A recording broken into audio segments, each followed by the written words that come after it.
बिस्मिल्लाहिर्रहमानिर्रहीम। अस्सलाम वालेकुम। खुश रहें और आबाद रहें, जहाँ भी रहें हैप्पी और हेल्दी रहें। मैं हूँ महविश और वेलकम करती हूँ आपको किचन विद महविश में। आज मैं आपके साथ शेयर करूँगी किस तरह आप आधा किलो दूध के साथ खोए मलाई वाली बर्फ़ी बग़ैर खुश्क दूध के 2 किलो बर्फ़ी आराम से आप अपने घर में बना सकते हैं। खुद भी आप लोग खा सकते हैं। यकीन करें, अगर कोई मेहमान आपके घर आएगा, आप उसको ये बर्फ़ी खिलाएंगे तो वो जज ही नहीं कर पाएगा कि ये बर्फ़ी आपने खुद बनाई है या आप इसको बाज़ार से लाए हैं।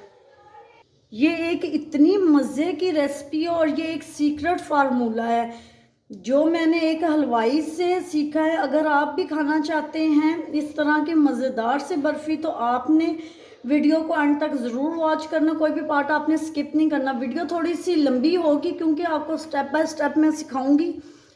अगर आप पूरी देखेंगे तो आपको सही से समझ आएगी। अगर आपको मेरी वीडियो थोड़ी सी भी पसंद आ रही हो तो लाइक शेयर कमेंट ज़रूर कीजिएगा।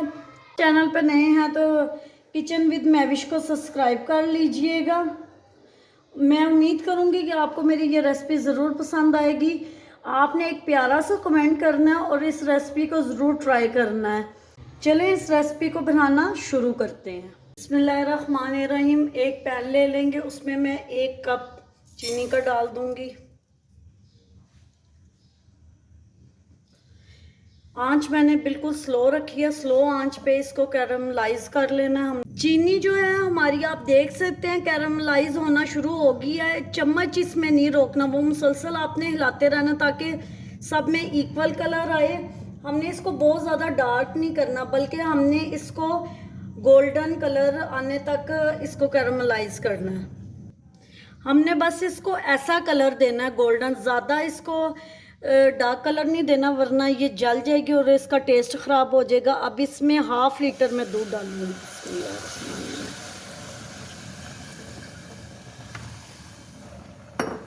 दूध मैंने डाल दिया और ये जो हमने कैरमलाइज चीनी की थी ना वो नीचे बैठ गया। आपको अभी लग रहा होगा कि ये नीचे बैठ गई है। ये जो जो इसको हीट लगेगी ना दूध को, क्योंकि दूध ठंडा था, ये खुद ही ठीक हो जाएगी। इसमें खुद ही ये ना डिज़ोल्व हो जाएगी। दूध में 2 बॉयल आ गया। अब 1/2 टीस्पून इसमें डालेंगे सिरका और इसको जल्दी जल्दी हमने हिला लेना। दूध को हमने फाड़ना नहीं है, सिरका इतना ही डालना है कि ऊपर बलाई आ जाए, एक लेयर बन जाए। जिस तरह की बर्फ़ी के अंदर लेयर होती है, हमने दूध को इसलिए मैंने थोड़ा सिरका डाला कि आप लोगों ने फाड़ना नहीं है और चम्मच इसमें मुसलसल हिलाते रहना है। दूध हमारा बिल्कुल रेडी है। अब इसको रूम टेम्परेचर पे रख लेंगे। ये आप देख सकते हैं ना, ये फटा है दूध और एक जाली सी इसमें बन गई है जैसे बर्फ़ी में होती है। फ्लेम ऑफ करके इसको रूम टेम्परेचर पे हम लोग ठंडा कर लेंगे। अच्छे से ठंडा करना है इसको। स्टेप में हम लोग करेंगे 2 टेबलस्पून मैंने इसमें घी डाल दिया। आप देसी घी भी डाल सकते हैं। अब आधा किलो डालेंगे इसमें मैदा। मैदा मैंने बहुत अच्छे से छान लिया था।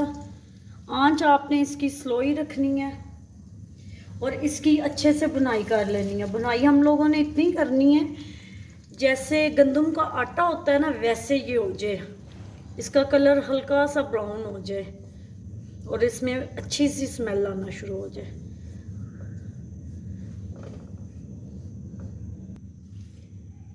दो से 4 बार मैंने ये रेसिपी बनाई है। ये रेसिपी एक हलवाई से मैंने ली थी, तो मैंने सोचा क्यों ना ये रेसिपी अपनी यूट्यूब फैमिली के साथ भी मैं शेयर कर दूं ताकि आप भी इस रेसिपी से फ़ायदा उठाएं। वैसे भी आजकल महंगाई का ज़माना है, जैसे हम घर पर हर चीज़ अरेंज कर सकते हैं तो अच्छा है कि हम घर की चीज़ों से ही मिठाई बना लें। आपको चीज़ें सिखाती हूँ जो पहले मैं 3 से 4 दफ़ा मैं ख़ुद ट्राई कर लेती हूँ।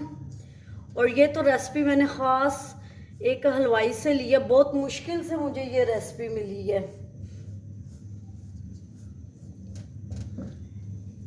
मैंने बुनाई कर ली है, बस इतना ही कलर इसको देना है। अब इसमें डालेंगे जो हमने कैरमलाइज किया हुआ दूध है वो डालेंगे और इसको अच्छे से मिक्स कर लेंगे। चूल्हा हमने बंद कर देना।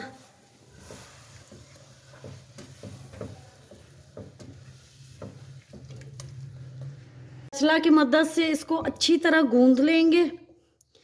ये ऐसे फिंगर्स रख के हम लोग अच्छी तरह इसको गूंद लेंगे। जब हम कैरामलाइज किया हुआ दूध डालेंगे इसमें तो मैदा होगा हमारा गर्म, वो गुटलियाँ बन जाएगी। जब हम स्पैचुला ऐसे मारते रहेंगे तो वो गुटलियाँ खुद ही ख़त्म हो जाएंगी। अगर आपको लगे कि अभी भी गुटलियाँ हैं, कोई बड़ी गुटली है, तो वो उसको आप निकाल सकते हैं। 1 टीस्पून इसमें डालेंगे घी। अगर आपने देसी घी डाला है तो देसी घी डालेंगे, अगर दूसरा डाला तो वही डालेंगे। ये इसकी शाइन के लिए इसमें डाला जाएगा। अच्छी तरह इसको मिक्स कर लेंगे। ये सारा काम आपने ना गरम गरम करना है। अगर आपसे गरम नहीं कि चूल्हे पे ये नहीं हो रहा तो आपने पॉट को नीचे उतार लेना है। कोशिश तो यही करनी है कि आप स्पैचुला से करें। अगर नहीं हो रहा तो आप हाथ पे ग्लव्स लगा के ना तो आप उससे भी कर सकते हैं, लेकिन ये स्पैचुला से बहुत अच्छे से मिक्स हो जाएगा। ऐसे हो जाएगा जैसे हम लोग आटा गूंथते हैं ना, उस फॉर्म में ये आ जाएगी डो। एक ट्रे ले लेंगे, ये जो हमारे घर में आम मौजूद होती है हम वो ले लेंगे, क्योंकि ये ट्रे सबके घर में होती है। अगर आपके पास ऐसा कोई सांचा है मोल्ड ट्रे टाइप का स्टील का तो आप उसमें भी डाल सकते हैं। अब इसके ऊपर घी लगा के इसको ग्रीस कर लेंगे अच्छे से। अब इस पे थोड़े से कटे हुए बादाम डाल लेंगे नीचे। अब इसके ऊपर बैटर डाल देंगे जो हम लोगों ने डो बनाई हुई है। इसको पहले मैंने हाथ की मदद से अच्छे से सेट कर लिया कि इक्वल्स सेट हो जाए ये हाथ की मदद से सब तरफ। स्पैचुला की मदद से इसको अच्छे से सेट करेंगे।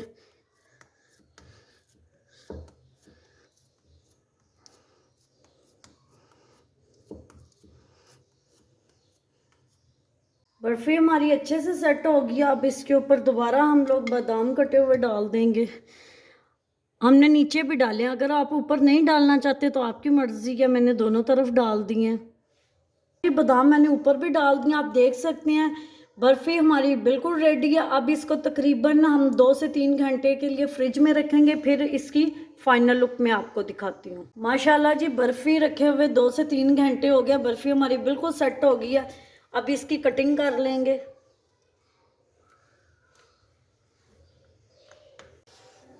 अब इसके पीसेस काट लेंगे। आप अपनी मर्ज़ी से इसके छोटे या बड़े पीस बना सकते हैं, जैसे आपको पसंद है। माशाल्लाह जी, आप देख सकते हैं हमारी कितनी मज़े की बर्फ़ी बन के तैयार है। अब मैं आपको इसको डिश आउट करके दिखाती हूँ। माशाल्लाह जी, आप देख सकते हैं हमारी घर की बनी हुई खोए वाली मलाई वाली बर्फ़ी बन के तैयार है। आपको देख के ये अंदाज़ा हो गया होगा कि ये कितनी मज़े की और कितनी लाजवाब लग रही है। अगर आपने एक बार ये घर में बना ली ना तो आप बाज़ार से बर्फ़ी लाना छोड़ देंगे। आपने इस रेसिपी को अपनी फैमिली और फ्रेंड्स में ज़रूर शेयर करना है, ताकि ये सारे इस रेसिपी को फॉलो करके बेहतरीन किस्म की घर में बर्फ़ी बना सके। उम्मीद करती हूँ आपको मेरी ये रेसिपी पसंद आई होगी। पसंद आई हो तो लाइक शेयर कमेंट ज़रूर कीजिएगा। अगर आप मेरे चैनल पर न्यू हैं तो मैविश किचन को सब्सक्राइब कर दीजिएगा। Thanks for watching. मिलते हैं नेक्स्ट वीडियो के साथ, तब तक के लिए अल्लाह हाफिज़।